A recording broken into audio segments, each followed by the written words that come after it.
नमस्कार दोस्तों, स्वागत है आप सभी का आपके अपने चैनल द रिटेल इन्वेस्टर में। कह लीजिए एक बहुत ज्यादा बड़ी गिरावट का शिकार हो रहा है ये स्टॉक दोस्तों। और ये स्टॉक आप जो गिरावट का शिकार हो रहा है उसके पीछे बहुत सारे रीजंस हैं। और उन तमाम रीजंस के बीच में बता दूं, एक बहुत ही ज्यादा बड़ी अपॉर्चुनिटी है। मैं ऐसा क्यों कह रहा हूं आपको इस वीडियो के अंत तक समझा दूंगा। रिलैक्सो, जो रिलैक्सो फुटवेयर है, जिस स्टॉक की मैं बात करने वाला हूं आज, ये स्टॉक दोस्तों बहुत रैली किया। कई लोगों को बीच बीच में लगता था कि इसमें निवेश करें, लेकिन कोविड के टाइम में मेरे को याद है इसमें एक अनप्रेसिडेंटेड गिरावट आई थी। लोगों ने इसको थोड़ा सा समझा कि शायद यहां से ना भागे, लेकिन उसके बाद से जो रैली शुरू हुई, कई लोगों को लगा काश हम उसमें निवेश कर लेते। अब वापस से शेयर में एक कह लीजिए अनप्रेसिडेंटेड गिरावट हो रही है और कंपनी की तरफ से कुछ बयान आ रहे हैं जो थोड़े से आप कह सकते हैं कि गिरावट को बढ़ावा दे सकते हैं। और आने वाले समय में आपको शायद इसमें जो गिरावट है ये थोड़ी और बढ़ती हुई दिखाई दे। लेकिन आखिरी में लेवल्स की चर्चा करूंगा, उससे पहले ही बताऊंगा कि क्यों गिरावट है। वीडियो को प्लीज अंत तक देखिएगा। और आपसे मैं बता दूं दोस्तों, काफी जोर से पूरी की पूरी जो कह लीजिए आप जो रीच है वो इस चैनल की पूरी खत्म कर दी गई है। बिल्कुल भी ना रिकमेंडेशन जा रही है ना नोटिफिकेशन जा रही है। आपसे बस ये कहूंगा कि प्लीज रिकमेंडेशन जब से हो सके तो खुद से थोड़ा रिसर्च कीजिए, ठीक है। या तो जाइए और जो जाइए और फिर से अगर नहीं सब्सक्राइब किए तो सब्सक्राइब कीजिए, नहीं तो सर्च बार में जाकर के द रिटेल इन्वेस्टर सर्च कीजिए और वीडियो सर्च कीजिए। या मैंने टेलीग्राम चैनल बनाया जिसका लिंक डिस्क्रिप्शन बॉक्स में जाके जरूर देखिएगा। अब चलते हैं शेयर प्राइस की तरफ। -3.67%, ठीक है। कितना? -3.67%। ये एक गिरावट तब हो रही दोस्तों आज जब बाजार लगभग अप्रोक्सीमेटली 2% ऊपर था निफ्टी। उसके बावजूद शेयर में लगातार गिरावट हो रही है, ठीक है। मैं बात करूं पिछले एक महीने की, तो ऊपरी स्तरों से स्टॉक ने आप देखिए 12% 13% आसपास गिरावट दिखा चुका है। 6 मंथ में जाएंगे तो ऊपरी स्तरों से इस स्टॉक ने ऑलरेडी कितना 21% का कह लीजिए 21% गिर चुका है। और यही नहीं दोस्तों, अगर आप जनवरी से अभी तक जाएंगे स्टॉक में तो इसने ऊपरी स्तरों से आप देखिए 17% ज्यादा की गिरावट दिखाई है, ठीक। एक साल में 32%, ठीक है।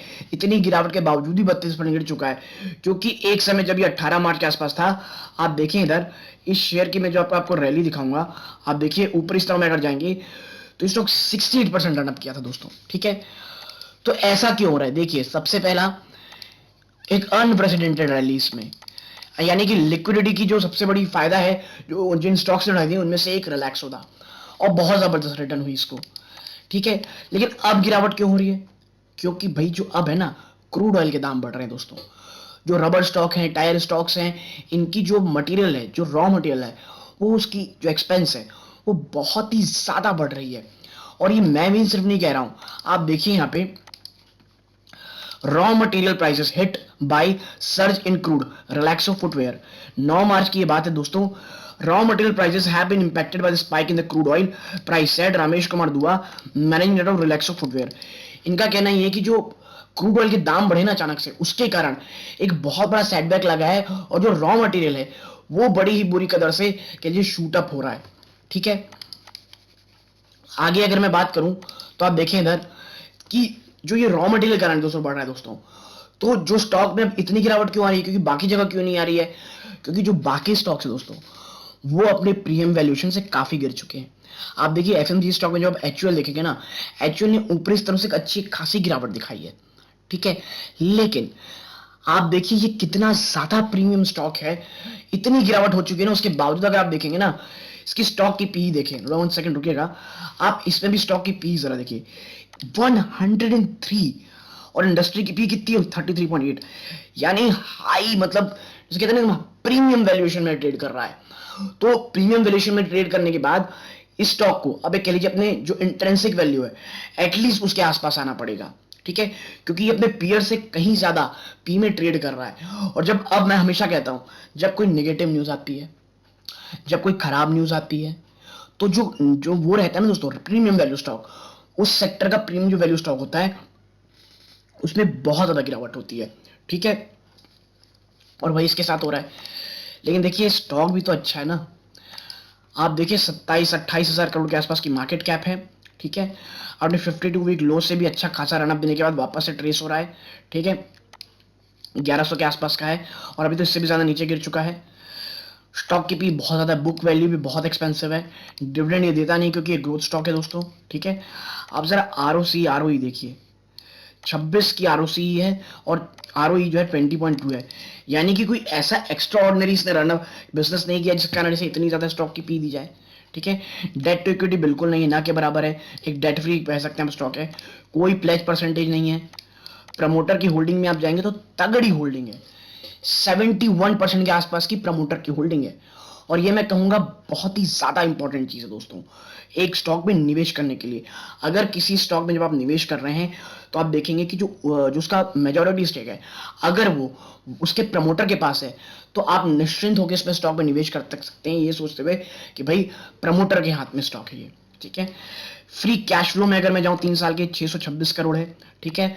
प्रीवियस 12 मंथ में कितना का इन्होंने प्रॉफिट किया है, 292 करोड़, ठीक है। रिटर्न आप देखें 3 साल में 43.2%, 3 साल में 43.2% ने रिटर्न दिया है दोस्तों, ठीक है। सेल्स ग्रोथ 7.18% की, यानी सेल्स ग्रोथ उतनी इंप्रेसिव नहीं है जितना कि स्टॉक भाग चुका है। और यही कारण है कि अब ऊपरी स्तरों से इसमें गिरावट हो रही है। और देखिए मैं हमेशा कहता हूं जब कोई एक अच्छा स्टॉक हो ना, जो मैनेजमेंट के रूप में अच्छा हो, जो आने वाले कई सालों तक लोग उसे पहने। अब देखिए चप्पल पहनना आप छोड़ देंगे क्या, आप बताइए मुझे। रिलैक्सो कल भी थी आज भी रहेगी। हाँ सेल्स में थोड़ी प्रॉब्लम हो रही है, अभी होंगी शायद रॉ मटेरियल बढ़ने के कारण। और जो सबसे बड़ा प्रॉब्लम होगा वो होगा इनके मार्जिन में। इसकी ऑपरेटिंग प्रॉफिट मार्जिन आप देखेंगे तो 17.3% की है दोस्तों। कितनी, 17.3% की है, ठीक है। और जो मार्जिन है यही घटते हुए दिखाई देगी। और अगर ऐसा होता है तो थोड़ा सा बहुत कह लीजिए आप नेगेटिव इंपैक्ट करेगा पूरी पूरी कंपनी में दोस्तों। लेकिन देखिए Relaxo footwear limited is the largest footwear manufacturing company in India. दोस्तों सबसे बड़ी फुटवेयर कंपनी इंडिया की, which deals in non-leather product that is rubber, EVA sleeper, canvas shoes, sports shoes, sandals, school shoes and other types of footwear. It is also the leader in value segment footwear, ठीक है। जो value segment footwear होता है उसमें भी ये कह लीजिए आप कि एक लीडर है, यानी कि बहुत ही खैर रिलैक्सो के बारे में ज्यादा बोलने की जरूरत है नहीं। रिलैक्सो एक इतना बड़ा ब्रांड है कि हर एक बच्चा बच्चा जानता है रिलैक्सो के ऊपर। और अगर ऐसी कंपनी आपको गिरावट में एक अच्छे वैल्यूएशन में खरीदने मिलेगी तो मुझे लगता है लॉन्ग टर्म के लिए काफी अच्छा होगा दोस्तों। और अगर मैं नीचे जाऊं आप देखिए इसके प्रोज में देखेंगे तो भाई ऑलमोस्ट डेट फ्री है, जो प्रॉफिट ग्रोथ है वो भी काफी अच्छी है। कौन सा आप देखेंगे तो वही है दोस्तों, महंगी है दोस्तों ये बहुत ज्यादा, ठीक है। और अगर मैं नीचे और जाऊं इसकी सेल्स में नजर डालूं तो आप देखिए काफी स्टेडी सेल्स है दोस्तों इसकी, ठीक है। काफी अच्छी स्टडी सेल्स है। ऑपरेटिंग प्रॉफिट मार्जिन भी एक समय में काफी अच्छे बढ़ गए थे, लेकिन जून 2021 ये कोविड का समय था, वहां पे बहुत ही बुरी कदर प्रॉफिट मार्जिन आए, फिर और उसके बाद से थोड़े बढ़े लेकिन स्टेडी है दोस्तों। और अब ये और थोड़े गिरते दिखाई दे सकते हैं अगर इसी तरह की जो अगर गिरावट है, माफ कीजिएगा, इसी तरह की अगर रॉ मटेरियल एक्सपेंस है वो बढ़ते रहेंगे तो, ठीक है। ईपीएस भी इसकी थोड़ी बढ़ी हुई 2.82 है, आने वाले समय में आप गिरते हुए आप देख सकते हैं, ठीक। लेकिन दोस्तों देखिए मैं अगर आपको नीचे लेके जाऊं और जरा मैं इसकी बैलेंस शीट दिखाऊं, आप इसकी कैश रिजर्व को देखिए, 1,500 करोड़ से ज्यादा की कैश रिजर्व है दोस्तों इसके पास, 1,500 करोड़। और लाइबिलिटीज और आप देखेंगे बोरोइंग 130 करोड़ न के बराबर है, यानी एक अच्छी खासी कैश रिच कंपनी है दोस्तों, ठीक है। और अगर मैं आपको अब दिखाऊं कि भैया क्या कौन सी वो लेवल्स है जहां ये आपको दिख नजर होनी चाहिए, तो आप देखिए ये बुलिश आपको इसलिए दिख रहा है क्योंकि मंथली बेसिस पे, ठीक है। और चीजें काफी दूर दूर होंगी। पहला सपोर्ट है 113 जो इसने तोड़ दिया है, ठीक। नेक्स्ट सपोर्ट दोस्तों 1059, और ये आप देखेंगे तो क्लासिक और फिबोनाची दोनों में ही 1059 आपको एक तगड़ा सपोर्ट दिख रहा होगा दोस्तों। और मुझे लगता है अगर आप लॉन्ग टर्म की मुझसे बात करेंगे तो मुझे लग रहा है कि ये स्टॉक वाकई में एक तगड़ा स्टॉक हो सकता है फॉर अ लॉन्गर टर्म। और अगर कोई एकदम से ही निवेश सेव करना चाहता है, या कहना चाहिए एकदम मिनिमम रखना चाहता है, क्योंकि देखिए इक्विटी में निवेश करना है तो डर और कह लीजिए रिस्क तो हमेशा है, तो वो 900 950 के आसपास में निवेश स्टार्ट कर सकता है, क्योंकि यहाँ से आपको मुश्किल से 10 to 15% की और बहुत ज़्यादा गिरावट दिख सकती है। और मुझे लगता है 950 वाकई में एक ऐसा लेवल हो सकता है जहाँ पे एक तगड़ी बाउंस बैक आ सकती है।